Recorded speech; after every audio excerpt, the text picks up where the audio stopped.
For the first time ever on Engine Masters, we're gonna be testing inline six-cylinder power. But can we use boost to make muscle car levels of horsepower? Well, that's what we're gonna find out.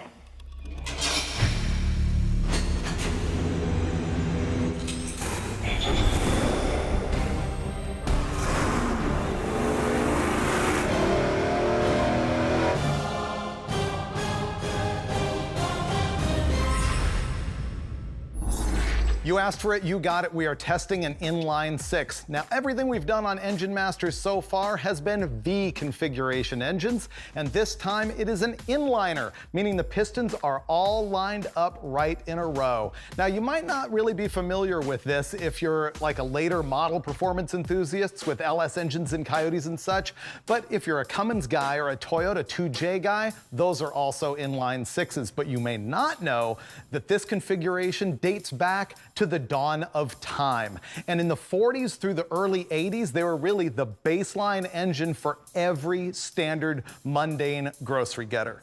And of course, Chrysler had to jump into the fray. The Slant 6 engine, like this Mopar right here, was originally developed in 1958 and 59 for the big release of the Plymouth Valiant in 1960. And they made a big push with that. As a matter of fact, Hot Rod Magazine covered it a lot. And the engine itself was known back then by Mopar as the Valiant engine before people called it a Slant 6. Why is it called a Slant 6? Well, most inline engines have the pistons stood straight up like this, so the engine is rather tall. Now, for the design criteria of the Plymouth Valiant, they leaned this engine over 30 degrees, so it is a slant. As they call it, the leaning tower of power. Power? Well, kind of a misnomer, I think, but really performance was part of the package from the very beginning. As a matter of fact, they had a NASCAR Junior Racing League with these back at the very beginning, and it got dumped after a year because it was just so boring. Because honestly, the Valiants just kept winning, and that's part of what added to their lore. They made this engine from that 1960 Valiant all the way into 1987 in trucks. Now, Chrysler made these things in displacement of 170 cubic inches, which is a lower deck height, and then the high deck height family was 198 cubic inches, or the most popular of them, which was 225.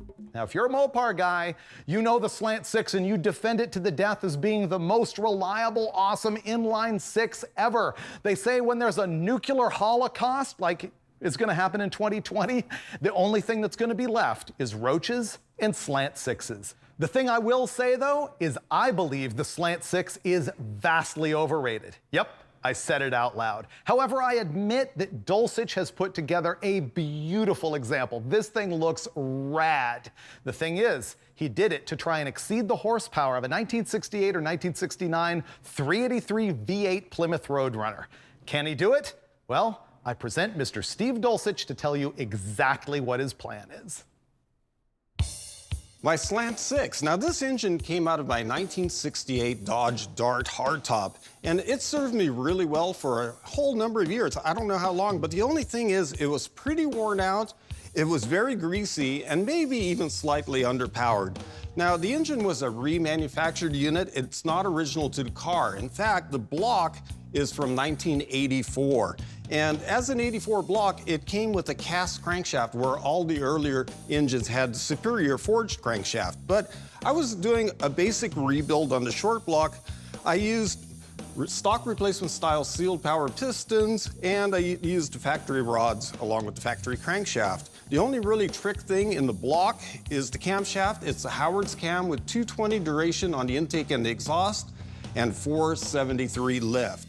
Now, originally these engines were 145 horsepower in the Dart application, and the compression ratio was really low. And I bumped that up to about 10.5 to 1 from a factory 8.4 to 1 by decking the block and milling the heads. Now, the heads is where it really starts getting interesting because they are fully competition ported. They have oversized valves from SI. One 700 intake, 144 exhaust. That's 80 thousandths bigger than stock, and that really helps the flow. On the other side of the head here, we've got a Clifford split header, and we have an Offenhauser 4-barrel manifold. A Holley Ultra XP carburetor is run when we have this thing naturally aspirated, but When we have this magnificent Torque Storm supercharger, we have a designated blow-through carburetor. This one is a quick fuel 750 BAN model. It's made for a blow-through application. So we're gonna run this naturally aspirated, then we're gonna see what it does with boost. Well, what are you gonna say about the Slant 6, Freiberger? I was just mentally trying to think how many I've put into a dumpster. I remember seeing you do it several times. The whole key is to get it balanced right on the corner of the dumpster and disconnect your chain from the cherry picker. I remember the sound distinctly, but and you know what? Those Slant 6s were probably better than this one because this is a late model Slant with a cast crank. It doesn't matter. You don't need the forging. Oh, no? It's 75% of an engine, so I've reduced my expectations by 25%. But I must say, Dulcich, you did a fantastic job detailing this thing. It looks awesome. Yeah, I mean, I only really set out to do a $500 overhaul, and I wanted it to look nice. So that was my thing. It was just a fun project for a driver, not a race engine. You're the only guy I know that can make a Slant 6 look cool. Oh, thank you, Steve-O.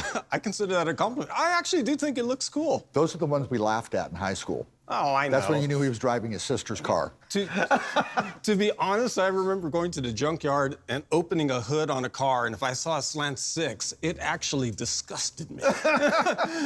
You know, Well, I'm back glad in the he day. admits it. But when they run sweet, there's something nice about an inliner. It's just kind of cute, cool, quiet, you know, it Smooth. drives around. But then when you try and hop them up, I've never been impressed even once. Remember the Matt King CUDA? Yeah. Yeah, fail. I remember it was 16 seconds, and it had a cam that barely drove on the street. Exactly. So. So far we've established this engine is really worth nothing but comedy. Well, it was fun for me. It's just a novelty. I just wanted that to go back in, and it's going back in better than I expected to do at first. Okay, well, let's fire this bad boy up and make some buzzing sounds. All thundering 6 cylinders. Blundering. Yeah, blundering. It's cool, though. Okay. All right, guys.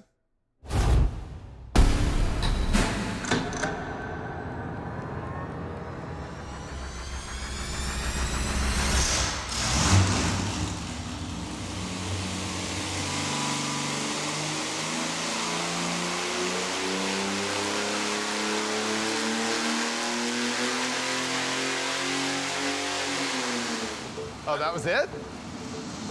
Yeah, Really? that's a 200. It's a little engine. Our power for our first pull with the Slant 6, 251 pound-feet of torque at 4,200 RPM and up at a big 4,900 RPM. It made 215 horsepower, which, Steve, you will note, is not even 1 per cubic inch. No, but I did some research on Slant 6 builds on the internet, and the best was a former co-worker of yours, Steve Magnante, in Hot Rod Magazine. He built a Slant 6 with some very, very big name guys, and the peak horsepower was 220, 222, something like that. Oh, so it was better than this. Yeah, by a little bit, but it Yeah. had a much more racy intake manifold, and it had 20 degrees more camshaft. This is a very mild street cam, so I don't feel bad about that, given what you can expect from a Slant 6. I've seen a lot of Slant 6 builds under 200 horsepower. If this was a V8 with the same camshaft and stock cylinder heads, it'd probably be doing a little better than 1 per cubic inch, yeah?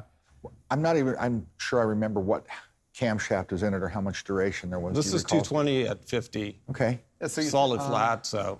throw that in a small block Chevy with stock heads, or with Maybe a it's 350. 300 Yeah, horsepower. you're kind of right. about the same. It's It's not kind too of a bad. wobbler. Yeah. It tells me, though, that you really have to love the Slant 6 in order to hop it up, because you've got just as much money in this as you would in a 318, and it's making 100 less horsepower. Well, not 100. Oh, let's easily 100. say. You can get 375 Yeah, out of it's- a very mild 318 or 400 even Yeah. with stock-based parts. But this build wasn't about the horsepower. It was just a fun kind of project Just for what me. I said. You got to love the Slant 6 Yeah. in order to pour this kind of money into it, because it's not a powerhouse. Anymore, there's something to be said about being unique. Yeah. Because everybody's done everything 100 times, but they haven't done this 100 times. Yeah. That's my first one, to be honest with you. I've never built a Slant 6 before this one. And now you already want another one. I do. I want to try going with a little more aggressive combination.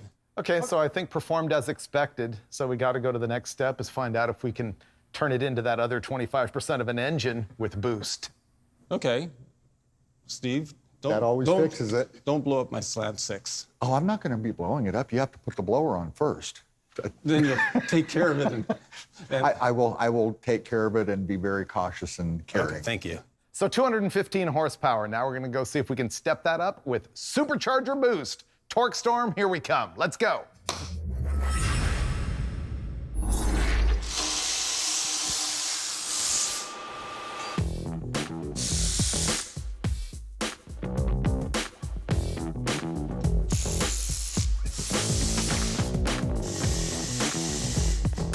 For the torque storm supercharger.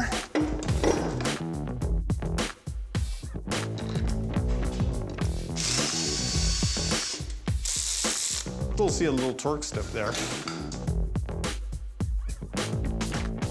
The carburetor we're putting on here is a special one for blow-through applications. It's from QFT. It's a 750 CFM double pumper with annular boosters. You think that's enough blow-through carburetor? Way too much. It's way overkill for this. It is. They make the 600 or 650 ones too.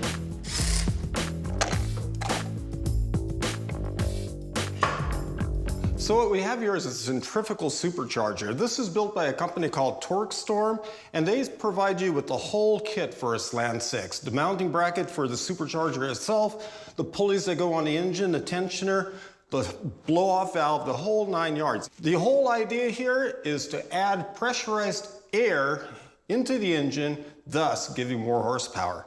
Now, we can vary the amount of pressurized air by varying the pulley size here. Right now, it's got the slowest pulley combination that I have for this blower.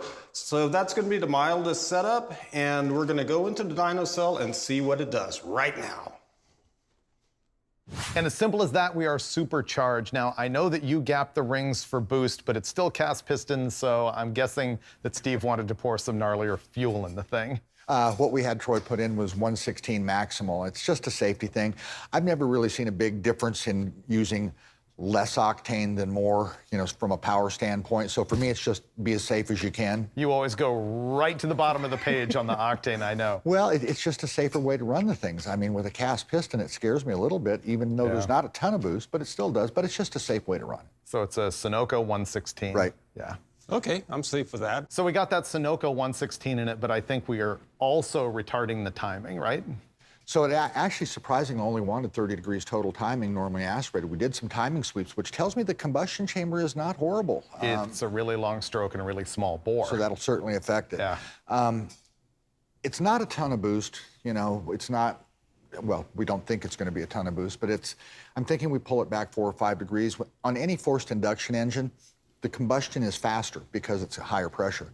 And so we don't have to start it as early. And so I'm thinking 25-ish would be probably appropriate for this thing, and we'll be safe there with the 116. Yeah, I'm happy with that. Everything is better with boost. Let's find out how much better. Okay.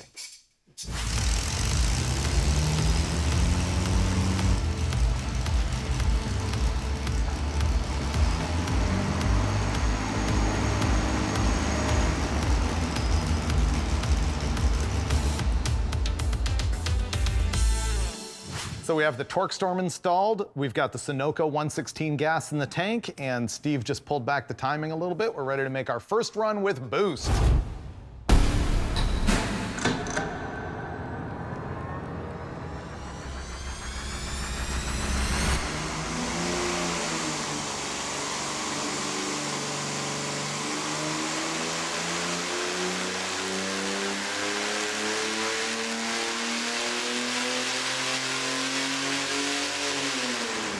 Thing's like a buzzsaw. I know. Yeah, but it didn't quite make it, I don't think. Well, not quite. Of course, we're not fully all in yet. No. Yeah, we need to look at the boost and the air fuel and all that stuff. Well, of course, boost pushed up the horsepower and also the RPM at the power peaks. We're now making 315.7 pound-feet of torque at 4,500 RPM, and up at 5,400 RPM, we're looking at 308.5. It's just short of Dulcich's goal. He's trying to make more power than the 69 Roadrunner 383, which would be 335 horsepower. Well, you know the beautiful thing about blowers? They make more than one pulley. Right. I know. Well, before we go there, let's have a look at what we got here. That's worth it. I would say. So for that power gain, this kit is $2,800, which seems like a lot, but that's a massive difference. Yeah, you just turned the turd 6-cylinder into something that's really fun. Yeah. Now we're looking at the boost that it took to make a little bit more than 300 horsepower out of our Slant 6, and 7.5 at peak at 5,500 RPM. That's not even trying on good gas. Yeah, no, that's nothing. So I think the obvious answer is More boost? right. It's always the answer. Okay. I think I can do that, Freiberger. Well, we haven't hit Steve's goal yet, and so next we're gonna go put a smaller blower pulley on it for more boost.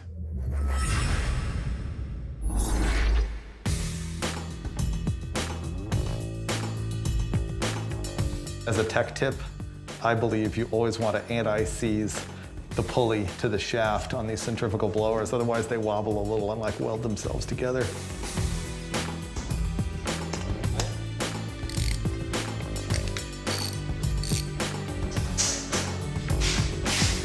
We just did a pulley change for more boost. In our initial step when we were running 7.5 pounds of boost, we had it pulleyed with an 8 on the crank and a 4-incher on the blower, so that's 100% overdriven. And the internal step-up ratio in the TorqueStorm supercharger is 4.45 to 1. So we did the math, and that put the blower RPM at 44,500 RPM. Now that we've got a 3.5-inch pulley on the supercharger, we're doing 128% overdriven. And so now we're spinning the blower closer to 50,000 RPM, which, as a guess, Brule and I think that puts the boost pressure map more in where it wants to be with greater efficiency for the impeller in this thing. We're not really sure. TorqueStorm only makes this one model of blower, so it's sort of universal for any engine, but 5,000 RPM is gonna be a little bit lower than you would normally run it. I think on a V8 you would see that thing turning, you know, at least 6, maybe 65, which means even more blower speed, but you know what? That's why you have different pulleys, optimizing it for different engines. But now I think we're ready to go. He's gonna slam the belt on it and we're gonna run it. Yeah, maybe. Look at that. That's beautiful. Oh man, look at that. Fits like a store-bought one. Now that we've got the smaller pulley on the blower, it should make more boost and more horsepower. We're gonna fire this thing up and find out.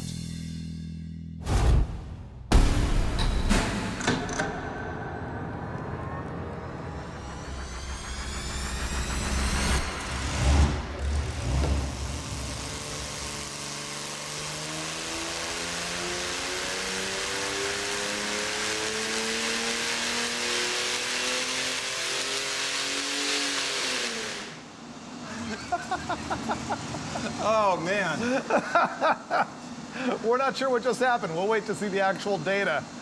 You want the good news or the bad news? It had killer torque, but I'm braced for disappointment. I think it made your number, but I think you're going to have an opportunity to buy those Wiseco pistons you were talking about. Oh, really? earlier. Oh, really? I saw lots of smoke out the breather. Ooh, I didn't notice that. Oh, it's still smoking out the breather. Oh, what was the good news?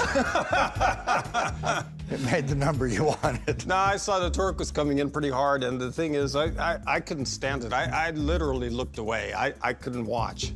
So you actually think it hold a piston? It's internal. I mean, I didn't hear anything horrible like a broken connecting rod or disintegrated piston, but it's got lots of smoke and oil out the breather. I'm thinking piston. Well, it could have blown a head gasket, too. It is possible cylinder pressure leaking That into would the be combustion such a chamber. bummer. I was looking at the power number. You were looking away. I know, I couldn't take it because I couldn't stand it. Well, let's see what kind of power it made anyway. Well, here's our power numbers with the perhaps wounded Slant 6. 341.3 pound-feet of torque at 4,800 RPM, and it made 328 horsepower at 5,500 RPM. But is it actually wounded? I guess, let's look at the boost. Was it absurd? I didn't notice. No, it was like 12. It made 10 and a half pounds of boost. So That's it not wasn't a big extreme. jump, I don't think it's broken. as he says with ultimate confidence. We better go find out for sure. Oh, this is not looking good. It's smoking a lot out of the breather, and we just cranked it over, and it's interesting. You hear it crank, yun, yun, yun, yun, poof, yun, yun, yun, yun, poof. Like there's one piston that's really smoking it. The likelihood, it would be 1 in 6 that it would be the last one that we checked that's destroyed. It's impossible. The odds are just not there. I'll go get the compression gauge. Oh, it's this that is one. oily. Yeah. Oh, that the guy is oily. Got a lot of oil but on you know it. what? He's not showing any pieces of piston. Steve, when we pulled out our spark plugs, we found that one of them has a ton of oil on it, which is bad news. And so we're going to proceed with a compression check to see if that hole is dead or not. I'm not even going to look. Freiberger. No compression there. Loser. That's unfortunate. So that means probably a piston. He thinks it killed a head gasket. I don't see how that puts oil all over it. That was my suspicion. We determined that the piston in number 5 is junk.